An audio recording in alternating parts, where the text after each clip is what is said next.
everybody, this is Digraj Singh Rajput. Welcome to Social School. इस video में class 9th history का chapter है हमारा फॉरेस्ट सोसाइटी एंड कॉलोनियलिज्म। इस chapter का पार्ट 3 करने वाले हैं। पिछले 2 पार्ट्स में आप लोगों को एक कहानी पूरी समझ में आ गई होगी कि फॉरेस्ट सोसाइटी क्या है और वो जो कॉलोनियलिज्म का टाइम पीरियड रहा जहां पे साइंटिफिक फॉरेस्ट्री को बढ़ावा दिया गया, जिस टाइम पीरियड में डिफॉरेस्टेशन हुआ, तो वो कॉलोनियलिज्म ने फॉरेस्ट सोसाइटी को कैसे अफेक्ट किया, वो सारी चीजें हम अभी तक के 2 पार्ट्स में कवर कर चुके हैं। तीसरा पार्ट, इंटरेस्टिंग पार्ट, मजेदार पार्ट, इस तीसरे पार्ट में हम क्या कवर करेंगे? तो देखिए, बेसिकली मैंने आपको पिछले पार्ट में समझाया था कि हम वहां तक कहानी देख चुके हैं कि क्या इंपैक्ट हुआ किसके ऊपर और क्या कॉलोनियलिज्म में हुआ और क्या फॉरेस्ट सोसाइटी थी, ये सारा सब कुछ। अब हम 2 केस स्टडीज देखेंगे, मतलब कि ऑन ग्राउंड एग्जांपल के साथ बताओ सर। तो एक बस्तर की कहानी और एक जावा की कहानी, 2 कहानियां हैं, वो दोनों कहानियां अब आगे पढ़ना है चैप्टर में हमें। इस पार्ट में हम बस्तर की कहानी पढ़ेंगे अपने देश की, और नेक्स्ट पार्ट में हम जावा की कहानी पढ़ेंगे। तो इस तरह से प्यारा सा चैप्टर जो है, कसा हुआ चैप्टर जो है, समेट लिया जाएगा। क्लियर हुआ? So this is the story which we are going to study in this part, Bastar की पूरी कहानी। And here we go. Topic क्या है? Rebellion in the forest.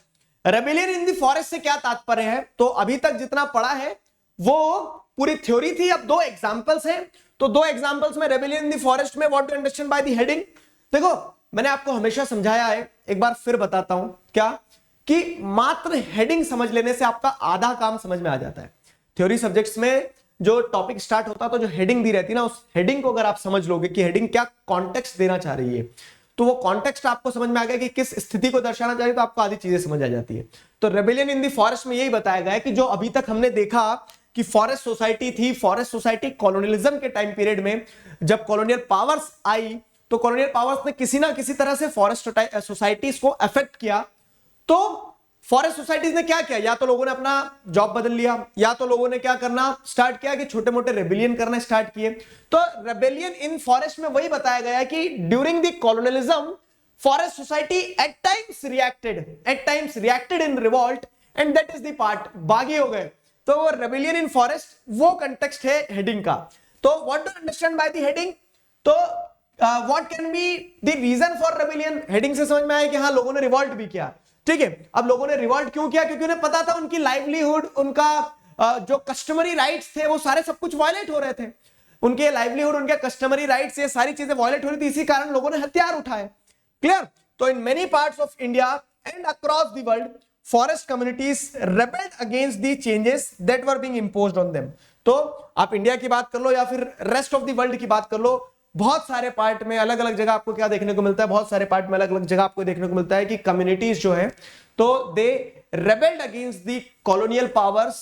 क्यों? क्योंकि कारण सिंपल से थी कि उनके ऊपर जो चेंजेस इंपोज किए जा रहे थे, उन्हें जिन चीजों से डिप्राइव किया जा रहा था, जिन जंगलों में वो पले बड़े, जिन नदियों में वो नहाए, जिन फलों को उन्होंने बेबाक तरीके से खाया, कॉलोनियलिज्म के टाइम पीरियड में उन्हीं सारी चीजों पर रिस्ट्रिक्शंस लगाए जा रहे थे, and that was not being accepted by the forest people, and that's why they revolted. तो रेबेलियन की 2 कहानियां हैं हमारे पास में। ठीक है, एक इंडिया की है, तो इंडिया की कहानी को समझो पहले और फिर हम जावा की कहानी समझेंगे। तो इंडिया की कहानी में क्या है? एग्जांपल दिया है जैसे सिद्धू इन कानू इन सांथाल परगनास, सिद्धू इन कानू जो सांथाल परगनास में जिन्होंने ब्रिटिशर्स के अगेंस्ट में हथियार उठाए, चाहे हथियार के नाम पे आप क्या देख रहे हैं कि उनके पास में डंडे, तीर, कमान थे, लेकिन उन्होंने साहस दिखाया कि माइटी ब्रिटिश एम्पायर के अगेंस्ट में आवाज उठाई। बिरसा मुंडा ऑफ छत्तीसगढ़ के बिरसा मुंडा जो थे, तो उन्होंने आवाज उठाई। बिरसा मुंडा ऑफ छत्तीसगढ़, इनकी कहानी आपने पढ़ी होगी। अलूरी सीताराम राजू, RRR मूवी देखिए, तो Alluri Sitaram Raju of Andhra Pradesh. So these are some of the examples where the people from the forest society when they were suppressed by the colonialism, they raised in revolt, they raised their voice in revolt, and this is the essence of the heading rebellion in forest। ये essence है कि rebellion in forest क्या, ठीक है।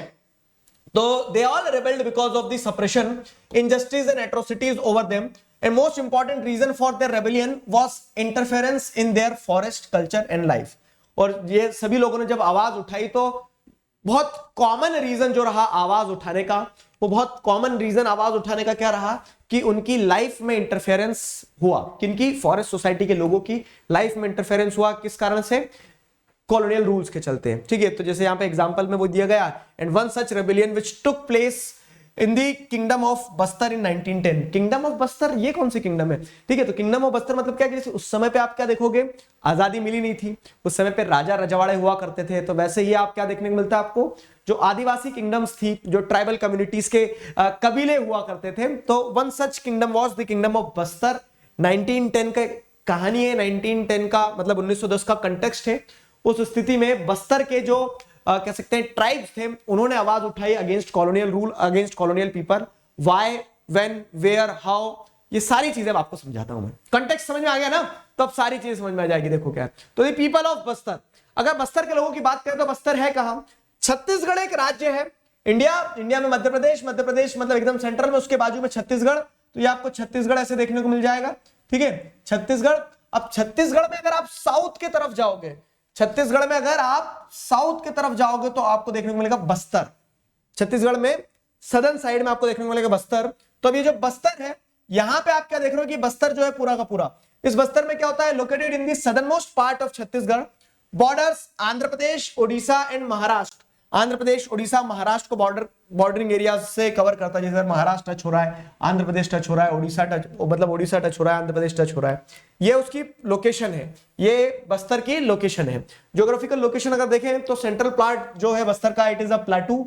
Chhattisgarh plain lies in the north में थोड़ा सा plain area है Chhattisgarh plain, and it south lies the Godavari plain, और साउथ में गोदावरी प्लेन, और एक रिवर जो है जो गोदावरी में ही जाके मिलती है, इंद्रावती, वो ईस्ट से वेस्ट तक पूरे बस्तर को कवर करती है। तो ये बस्तर की कुछ स्थिति है ऐसी। ठीक है, ये बस्तर की पूरी स्थिति है। ऊपर आपको छत्तीसगढ़ प्लेन, नीचे गोदावरी प्लेन, बीच में प्लेटू रीजन है, इंद्रावती रिवर यहां से फ्लो होते हुए जाती है। ठीक है, तो इस तरह का आपको ज्योग्राफी बता दिया मैंने। अब देखो क्यों बता रहे हैं सर इतना, ठीक है, हमें तो नहीं जाना बस्तर, लेकिन क्वेश्चन इसी तरह से बनेगा आपको, क्या कि explain the situation, explain the revolt in Bastar with special reference to its geographical position. अब क्या हो गया कि ज्योग्राफिकल पोजीशन पूछ ली, ज्योग्राफिकल लोकेशन पूछ ली, और आपको बताना कि बस्तर में क्यों रिवॉल्ट हुआ। समझ में आया? या फिर explain the society and geography of Bastar, ऐसा क्वेश्चन बन गया। तो क्या लिखोगे सोसाइटी एंड ज्योग्राफी में? तो ज्योग्राफी आपको समझ में आ गई कि बस्तर है कहां, कैसा है। सोसाइटी की बात करें तो सोसाइटी में क्या देखो, पीपल ऑफ बस्तर की अगर बात करें तो community such as Maria and Muria Gonds, ठीक है, ध्रुवास, भारतास एंड हालवास। क्या है ये? तो ये कम्युनिटी है, जैसे गोंड कम्युनिटी, तो मारिया, मुरिया, गोंड्स, ठीक है, ध्रुवास, भारतास, हालवास, ये सारी कम्युनिटीज हैं। ठीक है, ये अलग अलग कम्युनिटीज हैं, and these communities live in Bastar. Bastar में ये सारी कम्युनिटीज रहती हैं। ठीक है, बस्तर में सारी कम्युनिटीज रहती हैं, and they share common customs and beliefs. अब क्योंकि सारे ट्राइबल ग्रुप्स हैं, तो सारे हमारे वन्य मतलब कह सकते हैं गिरिवासी, यानी जो पहाड़ों पर रहते हैं, वनवासी मतलब जो जंगलों में रहते हैं, तो वनवासी भाई बहन जो है, तो they share common custom and beliefs. Common custom, common beliefs, सांस्कृतिक रूप से एक जैसे ही सारे कस्टम्स, प्रैक्टिसेस, रिचुअल्स और ये सारी चीजें थी। क्लियर हुआ? तो क्या रिचुअल्स थे, क्या कस्टम्स फॉलो करते थे, सारी ट्राइबल कम्युनिटीज जो वहां रहती थी वो सभी लगभग कॉमन रिचुअल्स फॉलो करते थे। जैसे दे यूज्ड टू वर्शिप अर्थ, ठीक है, भूमि की पूजा करते थे। भूमि की पूजा क्यों? क्योंकि because village was given its land by earth. मतलब देखो कितना लोग ऐसे कहते हैं, समझते हैं कि ट्राइबल सोसाइटीज आर प्रिमिटिव, पिछड़ा वर्ग है, लेकिन if we closely look into the way they live, उनकी दिनचर्या को देखोगे, उनके जीवन के जीने के तरीके को देखोगे, तो आपको समझ में आएगा कि how humble the tribal societies are. No doubt they are not so advanced as the people living in the cities are. ठीक है, शहर में लोग जितने एडवांस्ड है और कह लो कनिंग है, उतने कनिंग नहीं होते, सीधे सरल सच्चे लोग होते हैं जो जंगलों में रहते हैं। लेकिन आप उनका जीने का तरीका देखो, how simple and humble it is. क्या है? क्योंकि भूमि से सब कुछ मिला है हमें। Ultimately everything which we are doing, आज मैं खड़ा होकर पढ़ा पा रहा हूं तो क्योंकि नीचे जमीन है। ठीक है, हमारे अंदर वो पावर नहीं है कृष वाली की हवा में रहकर सब कुछ काम कर लेंगे, तो क्योंकि भूमि से सब कुछ मिला है, तो they used to worship earth. Fine, look after the earth and make offerings at each agricultural festival. हर एग्रीकल्चरल फेस्टिवल पे जब उसी भूमि से उन्हें उपज मिलती है, तो वो कहते हैं कि तेरा तुझको अर्पण। उस तरह से क्या करते हैं, एक हिस्सा जो है तो वो उसी अर्थ के लिए क्या कर देते हैं, समर्पित कर देते हैं, उसी धरती के लिए एक भेंट स्वरूप चढ़ा देते हैं। ठीक है, they show respect to the spirits of river, forest, mountain, क्योंकि उन्हीं के इर्द गिर्द पले बड़े हैं, वहीं पे अपना जीवन जिया है, तो नदी, पहाड़, जंगल, हर चीज में हर चीज को एक रेवरेंस शो किया जाता है, हर चीज के आगे नतमस्तक होकर अपना प्रणाम अर्पित करते हैं। तो इस तरह से कम्युनिटीज जो है वो कॉमनली रहती थी, ठीक है। Each village uses natural resources in their boundary. In case they use the resources from others boundary, they pay a small fee called Devsari, दंड और मन। देखो ये नाम कभी कभी आपको कंफ्यूज कर सकते हैं एट टाइम्स। अगर ऑब्जेक्टिव टाइप क्वेश्चंस आए तो उसमें थोड़ा सतर्क रहना। क्या ऑब्जेक्टिव टाइप क्वेश्चन आया तो उसमें थोड़ा सतर्क रहना कि इस तरह से अगर सवाल बनते हैं आपके, क्या कि जैसे मारिया, मुरिया, गौंड, ध्रुवास, भारतास, हालबाज, ये क्या तो ट्राइबल कम्युनिटीज हैं। फिर अगर अब ये आ गया देवसारी, दंड, मन, ये क्या है तो देवसारी, दंड, मन ये एक तरह का टैक्स था। कब पे करते थे तो जैसे अब सब विलेज जो है, अलग अलग विलेजेस हैं, अलग अलग विलेजेस में अलग अलग कम्युनिटीज रह रही हैं, तो अपने रिसोर्सेज इस्तेमाल कर रहे हैं। लेकिन हो गया मान लो कभी किसी प्रकार का फल उनके क्षेत्र में नहीं है तो दूसरे क्षेत्र से अगर वो फल लाते थे, खाते थे, ठीक है, दूसरे क्षेत्र से अगर वो फल लाते थे, खाते थे, तो वो क्या करेंगे, एक तरह से टैक्स पे करेंगे कि हमने तुम्हारे एरिया से फल लिए हैं। तो उस तरह से क्या देवसारी, दंड और मन के नाम से वो टैक्स दिया जाता था, ठीक है। Engaging watchman to protect the forest. अब दूसरी चीज क्या है, क्योंकि वो जंगल की पूजा कर रहे हैं, क्योंकि वो पेड़ की, पहाड़ की, नदी की पूजा कर रहे हैं, तो उसका प्रोटेक्शन भी उनकी रिस्पॉन्सिबिलिटी होती थी, कोई आउटसाइडर्स उन्हें नुकसान ना पहुंचा दे। इस कारण से क्या है, जंगलों के लिए या फिर उन रिसोर्सेस के लिए वो खुद क्या करते थे, they used to engage a watchman. सब पैसे इकट्ठा करते थे, चंदा, और वॉचमैन को ऐसे पैसा देते थे, और उस तरह से एक वॉचमैन लगाया जाता था ताकि वो फॉरेस्ट को प्रोटेक्ट करे, that nobody can inflict damages on those forest resources। लकड़ियां ना काट के ले जाए, जानवरों को ना परेशान कर दे कोई, ठीक है, हंटिंग ना हो अननेसेसरी। तो एनुअल हंट जो होता था, अब फिर क्या होता है, जैसे आज के समय में आप क्या देखते हैं, आज आईपीएल हो रहा है, फीफा हो रहा है, तो ये क्या है, ये लोग एंटरटेनमेंट के लिए, आप कह सकते हो एंटरटेनमेंट इंडस्ट्री, सारी चीजें सब कुछ है। तो वैसे अब वहां पे क्या एंटरटेनमेंट, तो वहां पे हंट, एनुअल हंट ऑर्गेनाइज की जाती थी। एनुअल हंट ऑर्गेनाइज की जाती थी where the headman of villages in a pargana. Pargana मतलब क्या है, क्लस्टर ऑफ विलेज जो है ना, तो वो सभी गांवों के जो हेडमैन रहते थे वो इकट्ठे होते थे, और फिर वो क्या करते थे, अगर कोई कॉमन इशू रहता था, कंसर्न रहता था, तो उसको डिस्कस कर लिया जाता था, फॉरेस्ट वगैरह के बारे में बातचीत कर ली जाती थी। इस तरह से जीवन यापन करते थे मस्त, ठीक है। तो ये सिस्टम चल रहा था पूरा, ये पूरा सिस्टम था, इस तरह से वो अपना जीवन यापन करते थे। फाइन। तो यहां अगर क्वेश्चन बनता है कि right a short note on the society and geography of Bastar, society geography of Bastar पे अगर आप एक शॉर्ट नोट लिखोगे, ये वो सारी चीजें, तो वो बहुत अच्छे से यहाँ पे समझाया गया है, ठीक है, वो बहुत अच्छे से यहाँ पे समझाया गया है। तो पीपल ऑफ बस्तर, ये पूरी कहानी है पीपल ऑफ बस्तर की। अब आगे अगर बढ़े तो दी फियर ऑफ दी पीपल, लेकिन ये जो बस्तर के लोग थे ना, उनको एक डर था। क्या डर था समझना। तो अभी तक तो आपने फॉरेस्ट सोसाइटी देखी है, विलन अब आएगा पिक्चर का, क्या कॉलोनियलिज्म के टाइम पीरियड में क्या इंपैक्ट हुआ और क्या डर था, और वो सारी चीजें वो समझो, ठीक है। तो पीपल ऑफ बस्तर तो आपने समझ लिया। What were the reasons for rebellion in Bastar. Bastar में आपको क्या देखने को मिलता है कि लोग रिवॉल्ट में खड़े हो जाते हैं, ठीक है। पॉइंट यहां पे यही है कि what were the reasons for rebellion in Bastar. Bastar में रिवॉल्ट का, रेबेलियन का रीजन क्या था। तो colonial government propose to reserve 2/3 of forest in 1905। 1905 में कॉलोनियल गवर्नमेंट जो है, तो आपका ध्यान हो, थोड़ा रिकॉल करो, अभी पीछे पढ़ा हमने, फॉरेस्ट एक्ट जो है वो कब आ गया था, 1865। उसमें अमेंडमेंट हुए 2 बार, ठीक है। तो अमेंडमेंट का ऑब्जेक्टिव क्या था, ऑब्जेक्टिव ये था अमेंडमेंट का कि उन्होंने फॉरेस्ट को अलग अलग कैटेगरीज में क्लासिफाई कर दिए, जैसे reserve forest, village forest, protected forest, ध्यान आ रहा है, ठीक है। तो अब क्या था कि ऑब्जेक्टिव यहां पे सिंपल सा ये था कि फॉरेस्ट जो कह सकते हैं, फॉरेस्ट पीपल जो थे, तो they were fearful about this fact that colonial government जो थी, तो कॉलोनियल गवर्नमेंट ने प्रपोज कर दिया है कि 2/3 ऑफ द फॉरेस्ट एरिया जो है ना, 2/3 ऑफ द फॉरेस्ट एरिया जो, उसको हम क्या कर देंगे, रिजर्व कर देंगे। अब जब रिजर्व कर देंगे तो वहां पे शिफ्टिंग कल्टीवेशन बंद हो जाएगा, हंटिंग बंद हो जाएगी, कलेक्शन ऑफ फॉरेस्ट प्रोड्यूस बंद हो जाएगा, ठीक है। Therefore people of Bastar were worried, ठीक है। पीपल ऑफ बस्तर जो थे, तो देयरफॉर दे वर वरीड, क्या करेंगे, कैसे करेंगे, जीवन कैसे जिएंगे, ध्यान आया। तो only some village were allowed to stay on in the reserved forest। why, ठीक है। आप यहां पे एक और पॉइंट समझना कि उन्होंने ब्रॉडली क्या कर दिया, उन्होंने ब्रॉडली ये कर दिया कि हम किसी को अंदर नहीं जाने देंगे, रिजर्व कर रहे हैं फॉरेस्ट को, तो उसको रिजर्व फॉरेस्ट जो कर देंगे तो उसमें आपके राइट्स नहीं रह जाएंगे, लेकिन कुछ ही लोगों को अंदर जाने दिया जाएगा। जो कुछ ही लोग अंदर जाएंगे तो वो क्यों जाएंगे, ठीक है। मतलब ऐसा बोलते हैं ना कि उनके पिताजी का है क्या जंगल, वो कैसे चले जाएंगे अंदर, जब कोई नहीं जा रहा तो कोई नहीं जाना चाहेगा। तो लेकिन यहाँ पे ब्रिटिशर्स या फिर कॉलोनियल गवर्नमेंट ने क्या कहा कि कुछ लोगों को अंदर इसलिए जाने देंगे, so that the forest department get people to work such as cutting and exporting tree, protecting forest from fire. तो फॉरेस्ट डिपार्टमेंट बोला कि हमें हमारे लिए, हमारे काम के लिए हमें लकड़ी तो काटना है, तुम्हें काटने नहीं देंगे, लेकिन हम तो टिम्बर ले जाएंगे। तो हमारी जरूरत के लिए हमें जितने लोग चलेंगे लगेंगे उतनों को हम अंदर जाने देंगे, ठीक है। तो these villages came to be known as forest village, और ये जो विलेज थे, ठीक है, जहां पे लोगों को आसानी से अलाउ किया जाएगा आने जाने के लिए, तो उन्हें फॉरेस्ट विलेजेस कहा गया। मतलब कुछ लोगों को अंदर ही रहने दिया, उन्हें हटाया नहीं गया, उन्हें फॉरेस्ट विलेज कहा गया। बाकी ये प्लान बनाया कि बाकी सभी लोगों को जंगलों से बाहर निकाल देंगे। अब यहां पे क्या होता है, कहानी अपने बोलते हैं ना क्लाइमैक्स पे पहुंचती है। कैसे क्लाइमैक्स पे पहुंचती है, तो लोग जो जंगल में रहे, जिन्होंने जंगल में मतलब बड़े हुए, जंगल में पानी पिया, जंगल में फल खाया, उन्हें जंगल से बाहर निकालने की बात कर रहे थे। सिर्फ कुछ ही लोग रहेंगे जो फॉरेस्ट विलेज के नाम से रहेंगे, उन लोगों को भी क्या ब्रिटिशर्स अपने स्वार्थ के लिए रहने दे रहे थे वहां पे। तो people of other village were displaced without any notice और compensation, and this led to the wide spread resentment among the people. लोगों ने बोला कि ऐसा नहीं होगा, ठीक है, ऐसा नहीं होगा। तो people were already not happy due to increased land rent, demand for free labour and goods by colonial officer and famines, ठीक है। तो देखो परेशानी पे परेशानी चढ़ते जा रही थी कि पहले ही लोगों को रेंट बढ़ा दिया गया था, फ्री लेबर में उनसे काम करवाया जाता था, ठीक है। गुड्स कॉलोनियल ऑफिसर्स जो उनसे डिमांड करते थे, वही वाली बात, हरासमेंट होता था। तो लोग पहले ही भरे बैठे थे, और ऊपर से उन्होंने क्या कर दिया कि ये रिजर्व फॉरेस्ट डिक्लेयर करके बहुत सारे लोगों को बाहर निकाल दिया जा रहा था बिना किसी नोटिस के। साथ ही साथ वहां फेमाइन भी आई, तो जैसे 1899 वाली फेमाइन, 1907 1908 की फेमाइन।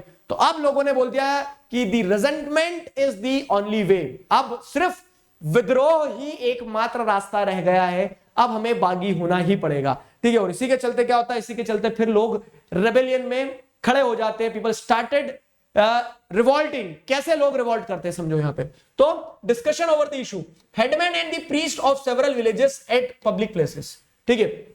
क्या हो रहा है यहां पे, तो डिस्कशन ओवर द इशू कि कुछ तो करना पड़ेगा। अब वही वाली बात है, एनुअल हंट वगैरह ऑर्गेनाइज होती, सारे लोग इकट्ठे होते ही थे, तो जितने भी हेडमैन वगैरह इकट्ठे हुए वहां पे, तो उन्होंने इस मुद्दे पे डिस्कशन स्टार्ट किया, क्या हेडमैन और प्रीस्ट वगैरह की क्या किया जाना चाहिए। इनिशिएटिव जो लिया गया कि ऐसे, मतलब देखो होता यही है, क्या होता है कि जब कोई एक बड़ी क्रांति आना होती है ना, बड़ी क्रांति के लिए किसी एक आदमी को तो पहले कदम उठाना पड़ता है, फाइन। तो वैसे यहां पे क्या होता है कि कदम किसने उठाया, तो ध्रुवाज ऑफ कंगेर फॉरेस्ट। मैंने आपको क्या बताया कि वो जो पूरा बस्तर रीजन था, उस पर अलग अलग फॉरेस्ट थे, अलग अलग विलेजेस थे। तो कंगेर फॉरेस्ट के जो ध्रुवा ट्राइब्स थे, ठीक है, तो ध्रुवाज ऑफ कंगेर फॉरेस्ट जो है, ठीक है, तो where the reservation first took place. Reservation मतलब क्या है कि जहां पे फॉरेस्ट एरिया को रिजर्व करना था, तो सबसे पहले फॉरेस्ट एरिया को रिजर्व करने की बात की गई कंगेर फॉरेस्ट को। तो कंगेर फॉरेस्ट के जो ट्राइब थे दुर्वास, ठीक है, उन्होंने बोला कि हम क्या कर देंगे, ईंट से ईंट बजा देंगे ब्रिटिश साम्राज्य की। फिर क्या होता है, लीडरशिप। तो किसने लीड किया मूवमेंट, तो people speak of Gundadhur. Gundadhur Dhruva type को बिलोंग करते थे गुंडाधुर जो थे, ठीक है। तो फ्रॉम दी विलेज नेथानार, ठीक है, नेथानार विलेज के ये जो लीडर थे, या फिर कह सकते हो आप क्या कि ये जो ट्राइबल इंडिविजुअल थे, तो लोग इनका नाम लेते हैं कि 1910, जैसे आप क्या देखेंगे ईयर कौन सा था, आई गेस आई स्किप्ड, तो one such revolution take place in 1910 है ना, 1910 और 7। तो यहाँ पे 1905 नहीं, ये तो रिजर्वेशन की बात हो रही है, तो ये जो 1905 नहीं, आई गेस 7 या 10 है। तो उस रिवॉल्ट में 1910 ही तो है, ठीक है, यही तो लिखा 1910 जो है, तो 1910 में गुंडाधुर जो थे, तो गुंडाधुर जो है, तो गुंडाधुर ने सबसे पहले क्या करी, आवाज उठाई। अब आवाज कैसे उठाई, तो देखो ट्राइबल पीपल है वहां पे, वो सिंपलिसिटी समझो। तो उन्हें जो मिला, ठीक है, उन्हें जो मिला, मैंगो बॉक्स तो क्या है, लकड़ी जो आम के पेड़ से उन्होंने एक तरह से डंडे वंडे बनाए वो, ठीक है। लंप ऑफ अर्थ तो ईंट मिट्टी के मतलब भाटे पत्थर, वो सारी चीजें लेके, चिलीज मिर्ची की, ब्रिटिशर्स के हाथ में मिर्ची झोंक देंगे, ठीक है। And arrows began circulating between the village. तो ये तैयारी हो रही थी, गाना बज रहा था विजय भवा, ठीक है, इस टाइप से। और उन्होंने क्या करना स्टार्ट कर दिया, अपनी तैयारी शुरू कर दी। कैसी तैयारी स्टार्ट कर दी, तो देखो in the absence of resources whatever they had, जो भी उनके पास था उन सारी चीजों को उन्होंने इकट्ठा किया, उन सारी चीजों को आपस में सर्कुलेट करना शुरू कर दिया, और अपने आप को तैयार करने लगे फॉर द रेवोल्यूशन, ठीक है। They started circulating all these things to rebel against the Britishers के अगेंस्ट में रेबेल करने के लिए इन सारी चीजों को सर्कुलेट करने लगे, इकट्ठा करने लगे।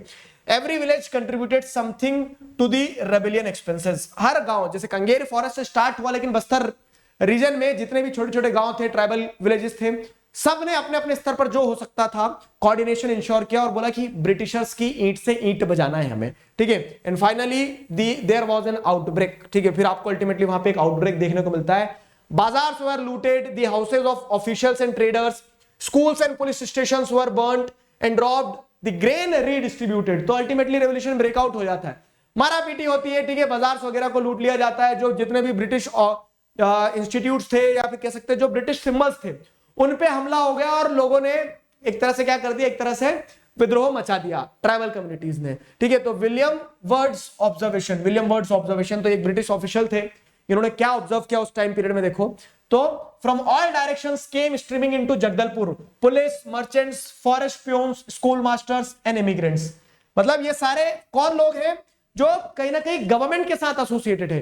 तो विलियम वर्ड्स ने ये ऑब्जर्व किया कि जगदलपुर जो एक सेफ प्लेस थी, उस जगदलपुर जगह में क्या है, सभी डायरेक्शन से लोग दौड़ते दौड़ते आ रहे थे, क्योंकि सबके पीछे कौन लगे थे, रिवॉल्टिंग ट्राइबल पॉपुलेशन लगी हुई थी, सब दौड़ते भागते गिरते पड़ते आ रहे थे अपनी जान बचाते हुए, ठीक है। अब आप एक स्वाभाविक सवाल यहां पे उठा सकते हैं कि सर ये तो एक साइड बता रहे हो आप कहानी का, दूसरा साइड क्या है कि ईंट का जवाब पत्थर से देने वाले ब्रिटिशर्स भी थे, उनके पास तो पावर थी। तो what was the response of the British government, तो ब्रिटिश गवर्नमेंट ने क्या कहा, करारा जवाब मिलेगा, ठीक है। तो उस टाइप से British government was also all well prepared. तो ये जब रिवॉल्ट हुआ इस तरह से, आपको जो बस्तर रीजन में 1910 में जो आपको रिवॉल्ट देखने को मिला, ठीक है, क्यों रिवॉल्ट देखने को मिला समझ में आ रहा है ना, रेबेलियन इन फॉरेस्ट कहानी कनेक्ट कर पा रहे हो। तो जब रिजर्वेशन की बात करी तो जो वहां के विलेजर्स थे, जो ट्राइबल कम्युनिटी थी, उन्होंने रिवॉल्ट कर दिया। What was the response from the British government? करारा जवाब मिलेगा। तो the suppression of the Bastar rebellion, तो वहां पे जो ब्रिटिश गवर्नमेंट थी उन्होंने इस बस्तर रेबेलियन को सप्रेस किया। कैसे सप्रेस किया देखो, तो British sent troops to suppress the rebellion, उन्होंने और रीइंफोर्समेंट बुला ली।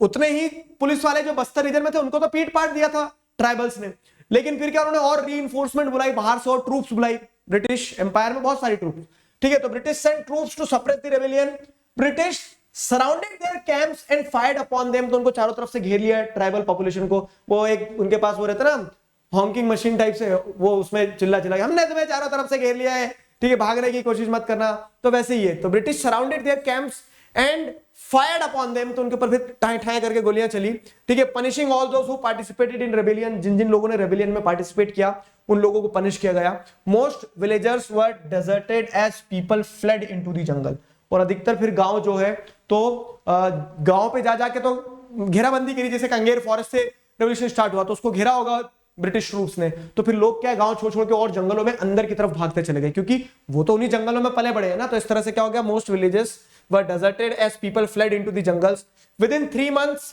फरवरी मार्च अप्रैल में, मतलब फेब से मार्च अप्रैल में, तो मार्च अप्रैल में इन साढ़े तीन महीनों में क्या है, ब्रिटिश गवर्नमेंट जो थी तो दे रीगेन्ड द कंट्रोल। उन्होंने जिस तरह से कह सकते हैं ट्राइबल्स ने इनके छक्के छुड़ा दिए थे, तो धीरे से वापस अपनी पोजीशन को कंसोलिडेट किया, ठीक है। Was the rebellion of failure, तो अब ब्रिटिशर्स ने तो वापस पावर कैप्चर कर ली।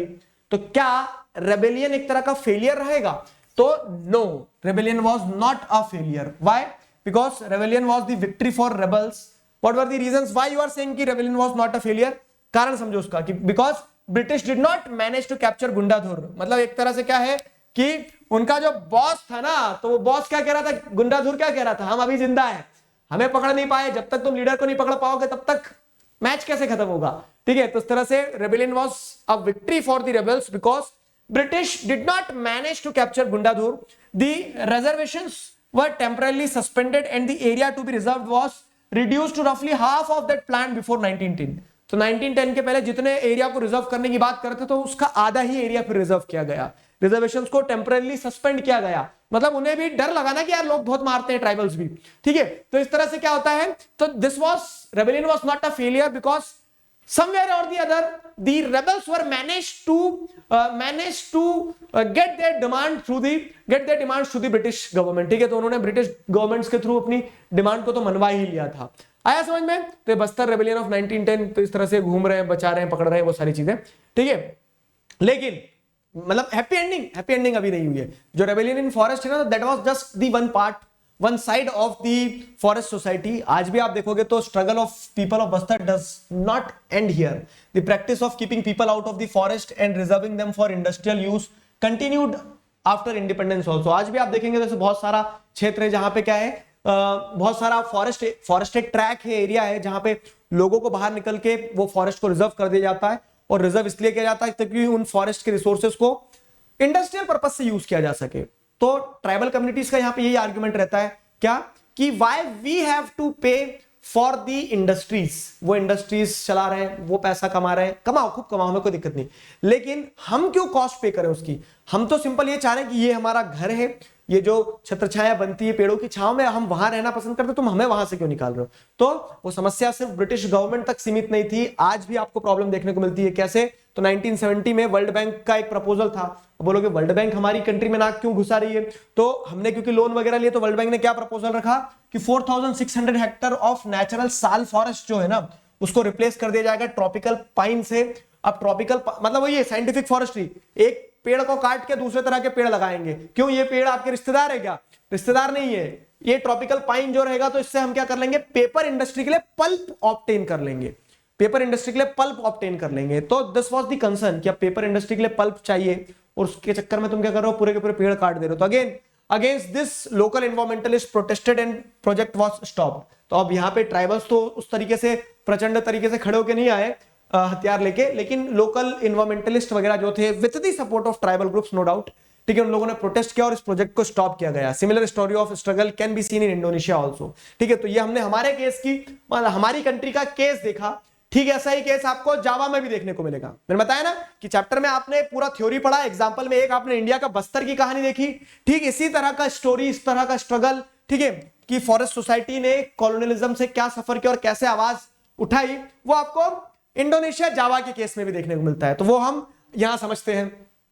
ठीक है, जैसे साल फॉरेस्ट हो गया, ट्रॉपिकल पाइन, ये पल्प की मदद से पेपर बनाया जाता है ना, पेपर देखा होगा आपने, रिसाइकल करके बनता है वैसे जो, तो साल से हटा के ऐसे ट्रॉपिकल पाइन लाना था, ये प्रपोजल था। क्लियर हुआ? तो अब सिमिलर स्टोरी अगर जावा की देखें, इंडोनेशिया की देखें, तो वो क्या कहती है, वो हम नेक्स्ट पार्ट में कवर करेंगे। ठीक है, वो हम नेक्स्ट पार्ट में कवर करेंगे। उससे पहले इंपॉर्टेंट चीज क्या है कि अनसेट के बारे में समझ लो। अनसेट जो है, तो Unacademy national scholarship admission test, ठीक है, जो 15 तारीख को होना है, ये जो एग्जाम होना है, तो this exam will give you multiple benefits, you can win up to 100% scholarship, offline online दोनों ही तरीके से एग्जाम दिया जा सकता है। ठीक है, so don't miss the opportunity UNSAT के बारे में। दूसरी चीज, मेरा जो अनअकैडमी प्लस पर कोर्स है, वो क्लास 10th के लिए भी एक और स्टार्ट हुआ है, जो है उमंग बैच 30 सितंबर से स्टार्ट हुआ है, जिसमें हम क्या कर रहे हैं, बोर्ड एग्जाम के हिसाब से पूरी तैयारी कर रहे हैं। क्लास 9 के लिए जो क्लासेस होती हैं वो 8:45 to 9:45 रहती है, मंडे ट्यूसडे वेडनेसडे, क्लास 9 के लिए अनअकैडमी प्लस पर होती है रेगुलर क्लासेस। क्लियर हुआ? If you are planning to take subscription, ठीक है, to join the live regular classes, तो you can take subscription in this time period, क्योंकि 11 से 14 अक्टूबर इस टाइम पीरियड में ऑफर चल रहा है अनलॉक 20, जहां पर if you are using the code while taking any subscription and that code is DIGRAJ Digraj, then you will get 20% off. Then you will get 20% off on the subscriptions which you are taking. I hope you people got an idea about this. Unlock 20, if you are planning, don't miss this offer. 11 से 14 अक्टूबर के बीच में है। तब तक अपना ध्यान रखो, पढ़ते रहो। अभी के लिए साइन ऑफ करता हूं, लास्ट पार्ट में मिलेंगे, चैप्टर को कंप्लीट करेंगे, जावा की कहानी समझेंगे। तो I hope you guys enjoyed it. अभी के लिए साइन ऑफ करता हूं, signing off with this together we will. Thank you very much.